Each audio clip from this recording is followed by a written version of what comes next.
ओम नमः शिवाय। सावन के सोमवार के दिन यह व्रत कथा पौराणिक और खास मानी गई है। मान्यता है कि इस व्रत कथा के बिन सोमवार का व्रत अधूरा रहता है, क्योंकि इस कथा का पाठ करना उत्तम माना गया है। इस कथा के पाठ से भोलेनाथ जल्दी प्रसन्न होते हैं और लोगों की मनोकामनाएं भी पूरी करते हैं। सावन के तीसरे सोमवार के दिन सुने ये व्रत कथा, जीवन की हर बाधा होगी दूर। सावन के तीसरे सोमवार के दिन सुहागिन महिलाओं तथा कुंवारी कन्याओं के लिए सोमवार का व्रत बहुत ही फलदायी और शुभ माना गया है। मान्यता है कि सावन सोमवार का व्रत और शिव पार्वती के पूजन से सुहागिन महिलाओं को अखंड सौभाग्यवती तथा कुंवारी कन्याओं को मनचाहे वर की प्राप्ति का आशीर्वाद मिलता है। वहीं शास्त्रों के अनुसार सावन सोमवार के व्रत में शिव पूजन के साथ ही व्रत कथा पढ़ना या सुनना बहुत जरूरी माना गया है, अन्यथा व्रत का संपूर्ण फल प्राप्त नहीं होता। सावन का महीना भगवान शिव को बेहद प्रिय है, इसलिए इस महीने में शिव जी की उपासना बेहद फलदायी होती है। शिव जी के भक्त सावन में सोमवार का व्रत रखकर भोलेनाथ की विशेष पूजा अर्चना करते हैं। इसके अलावा इस दिन सावन के सोमवार की व्रत कथा का पाठ भी उत्तम माना गया है। व्रत कथा। एक बार भोलेनाथ माता पार्वती के साथ धरती पर भ्रमण करने की इच्छा से आई और अति रमणीक नगरी के मंदिर में निवास करने लगी। एक समय माता पार्वती और भगवान भोलेनाथ एक खेल चौसर खेलने लगे। उसी समय मंदिर का पुजारी ब्राह्मण मंदिर में पूजा करने आया। माता पार्वती ने पुजारी से प्रश्न किया, इस बाबा जी और मेरे में हम दोनों में कौन जीतेगा? ब्राह्मण बिना विचारे जल्दी से बोल उठा कि महादेव की जीत होगी। थोड़ी देर में बाजी समाप्त हो गई और माता पार्वती जीत गईं। माता पार्वती को बहुत गुस्सा आया और ब्राह्मण को झूठ बोलने के अपराध के कारण ब्राह्मण को कोढ़ी होने का शाप दे दिया। पुजारी को कष्ट भोगते हुए जब बहुत दिन गुजर गए, तब एक दिन देवलोक की अप्सराएं शिव जी की पूजा करने के लिए उस मंदिर में पधारी। पुजारी के कोढ़ के कष्ट को देखकर उन्हें बहुत दया आई। उन्होंने उससे रोगी होने का कारण पूछा। पुजारी ने अप्सराओं को बताई। अपनी बात पुजारी ने निसंकोच सारी बातें बता दी। वे अप्सराएं बोली, हे पुजारी, अब तुम अधिक दुखी मत होना। सावन सोमवार का व्रत भक्ति भाव से करो। अप्सराओं ने पुजारी को विधि बताते हुए कहा कि सोमवार को भक्ति भाव से व्रत करो, साफ वस्त्र पहनो, संध्या व उपासना के साथ आधा सेर गेहूं का आटा लो और उसके 3 भाग कर लो। घी गुड़ दीप नैधो, पूंगी फल बेलपत्र जनेऊ, थोड़ा चंदन अक्षत पुष्प आदि से प्रदोष काल में भगवान शिव की पूजा करो। उसके बाद 3 भागों में से 1 भाग शिव जी को अर्पण करो।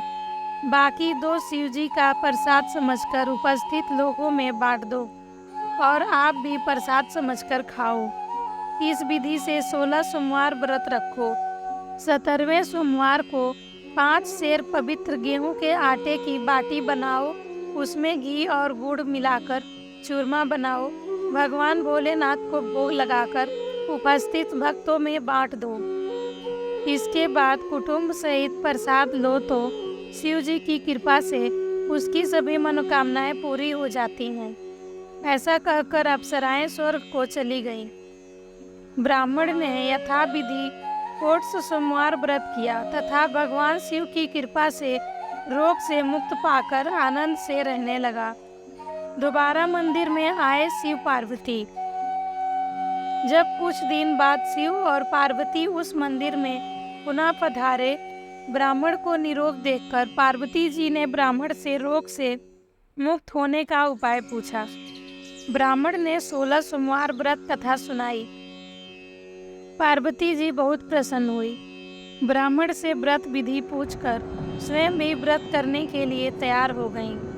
व्रत करने के बाद उनकी मनोकामना पूरी हुई और उनके रूठे बेटे स्वामी कार्तिकेय स्वयं माता के आज्ञाकारी बने। कार्तिकेय को अपना यह विचार परिवर्तन का रहस्य जानने की इच्छा हुई। वे माता से बोले, हे माता, आपने ऐसा कौन सा उपाय किया जिससे मेरा मन आपकी ओर आकर्षित हो गया। पार्वती जी ने वही पौष सोमवार व्रत की कथा उनको सुना दी। कार्तिकेय ने भी किया था व्रत। कार्तिकेय जी कहा, इस व्रत को मैं भी करूँगा, क्योंकि मेरा प्रिय मित्र ब्राह्मण बहुत दिन से परदेश गया है। मेरी मिलने की बहुत इच्छा है। कार्तिकेय जी ने भी इस व्रत को किया और उनका प्यारा मित्र मिल गया। मित्र ने इस आकस्मिक मिलन का भेद पूछा तो कार्तिकेय बोले, हे मित्र, हमने तुम्हारे मिलने की इच्छा करके 16 सोमवार का व्रत किया था। अब तो ब्राह्मण मित्र को अपने विवाह की बड़ी चिंता हुई। उसने कार्तिकेय जी से व्रत विधि क्या है और यथाविधि व्रत किया।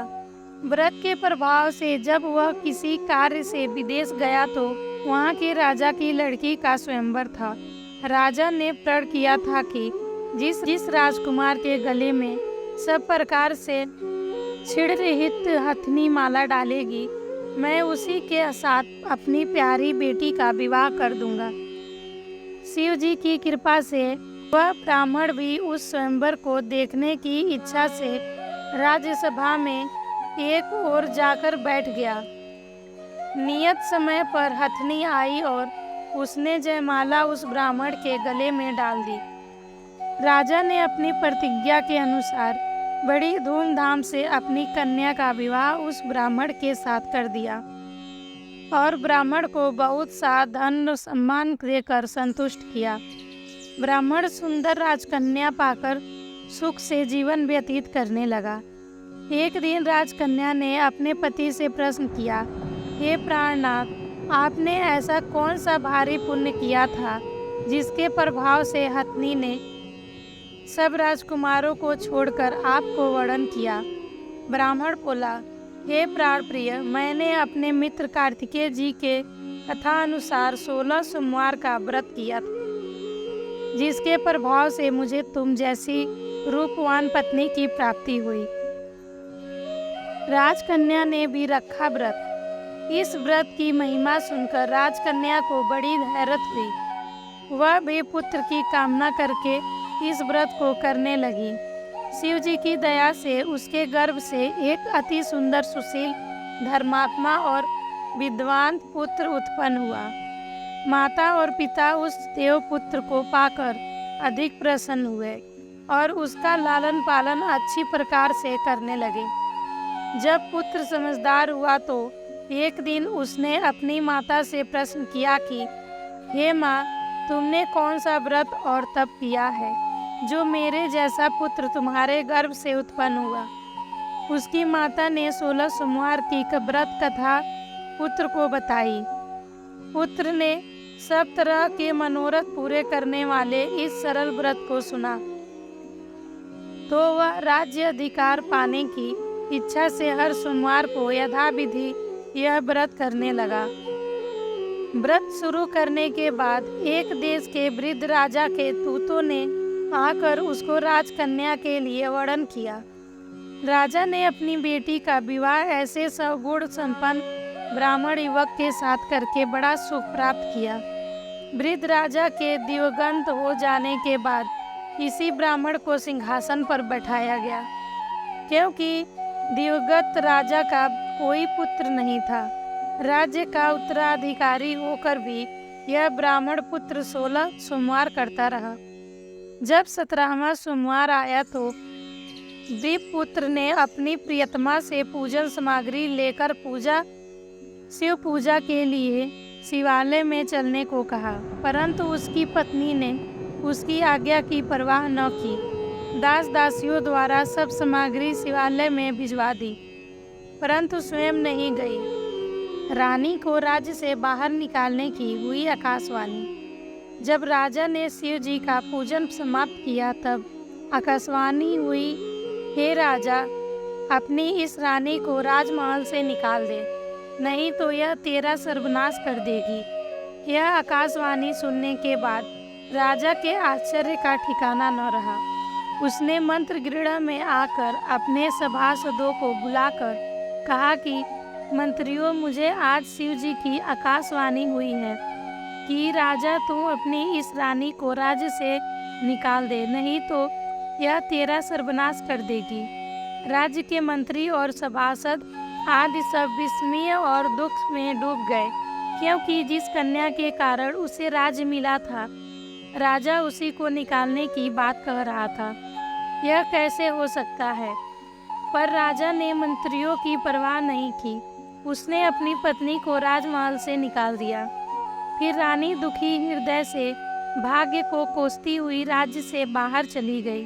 बिना पद त्राण, फटे हुए वस्त्र पहने, भूख से दुखी हृदय से भाग्य को कोसती हुई चली जा रही थी कि उसकी अचानक एक करुड़ा बुढ़िया से भेंट हुई, जो सूत काट कर बेचने जाती थी। रानी की करुड़ा दशा देखकर यह बोली, चल तू मेरे सूत बिकवा दे, मैं बूढ़ी हूँ, भाव करना नहीं जानती। यह बात सुन रानी ने बुढ़िया के सिर से सूत की गठरी उतारकर अपने सिर पर रख ली। थोड़ी देर बाद आंधी आ गई और बुढ़िया का सूत पोटली सहित उड़ गया। बेचारी बुढ़िया पछताती रह गई। उसने रानी को अपने से दूर रहने को कहा। इसके बाद रानी एक तेली के घर गई, तो शिव जी के प्रकोप के कारण तेली के सभी मटके उसी क्षण चटक गए। तेली ने भी रानी को अपने घर से निकाल दिया। बहुत से दुख उठाती रानी एक नदी के किनारे गई, तो नदी का सारा जल सूख गया। पुजारी के यहाँ रह गई थी रानी।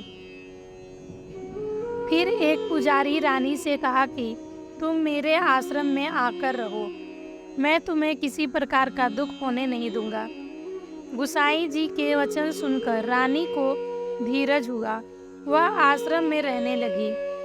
रानी जो भोजन बनाती उसमें कीड़े पड़ जाते, जल भर कर लाती उसमें भी कीड़े पड़ जाते। रानी की यह दशा देख गुसाई जी भी बड़े दुखी हुए और रानी से बोले, तुम्हारे ऊपर कौन से देवता का प्रकोप है जिससे तुम्हारी ऐसी हालत हुई है? पुजारी की बात सुनकर रानी ने शिव जी महाराज के पूजन का बहिष्कार की बात बताई। तो पुजारी जी शिव जी महाराज की अनेक प्रकार से स्तुति करते हुए रानी से बोले कि पुत्री, सब मनोरथ पूरे करने वाले 16 सोमवार व्रत को करो, उसके प्रभाव से इस कष्ट से मुक्त हो सकोगी। गोसाई जी की बात मानकर रानी ने 16 सोमवार व्रत किए। 17वें सोमवार को विधि विधान सहित पूजन किया। उस पूजा के प्रभाव से राजा के हृदय में विचार आया कि रानी को गए हुए बहुत समय बीत गया है, न जाने कहाँ कहाँ भटकती होगी, उसे ढूंढना चाहिए, रानी को वापस लाए महल।